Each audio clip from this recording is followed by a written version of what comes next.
Media से खास बातचीत के दौरान कृषि मंत्री व किसान नेता कमल पटेल ने नेताजी सुभाष चंद्र बोस की 125वीं जयंती को लेकर कहा कि प्रधानमंत्री नरेंद्र मोदी के नेतृत्व में केंद्र ने नेताजी की जयंती को पराक्रम दिवस के रूप में मनाने का निर्णय लिया है। इससे हमारी युवा पीढ़ी को नेताजी के द्वारा आज़ादी के लिए किए गए संघर्ष और बलिदान की जानकारी मिलेगी। और साथ ही कृषि मंत्री ने युवाओं से अपील की है कि सरकार द्वारा आयोजित पराक्रम दिवस के आयोजनों का हिस्सा बने।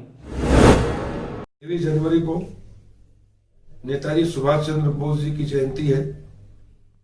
भारत सरकार ने प्रधानमंत्री नरेंद्र मोदी जी के नेतृत्व में यह निर्णय लिया है कि 23 जनवरी को नेताजी सुभाष चंद्र बोस की जयंती को 125वीं जयंती आ रही है, तो एक साल भर तक यह अभियान चलेगा।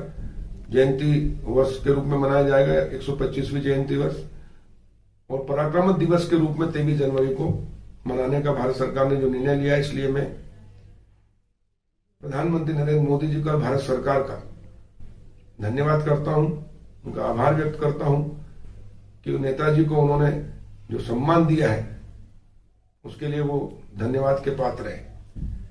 नेताजी सुभाष चंद्र बोस ने कहा था, तुम मुझे खून दो मैं तुम्हें आजादी दूंगा, और आजाद हिंद फौज की स्थापना की थी, और ऐसे नौजवानों की फौज खड़ी की कि उन्होंने अंग्रेजों के छक्के छुड़ा दिए, और देश की आजादी में उनकी अहम भूमिका थी। इससे युवाओं में एक प्रेरणा मिलती है संघर्ष की, देश प्रेम की, देश के लिए जीने और देश के लिए मरने की।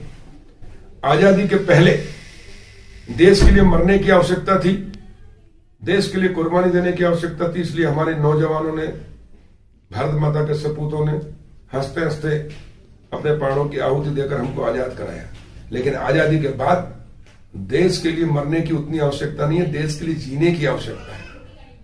और इसलिए देश के लिए जीना हम सीखें, और वो प्रेरणा देश के लिए मरने की, देश के लिए जीने की, देश के लिए सब कुछ न्यौछावर करने की प्रेरणा हम ऐसे आजाद हिंद फौज के संस्थापक, महान देशभक्त युवाओं के प्रेरणा स्रोत, स्वाभिमानी पुरुषार्थी चरित्रवान देशभक्त के गुणों से ओतप्रोत नेताजी सुभाष चंद्र बोस से हमको मिलती है।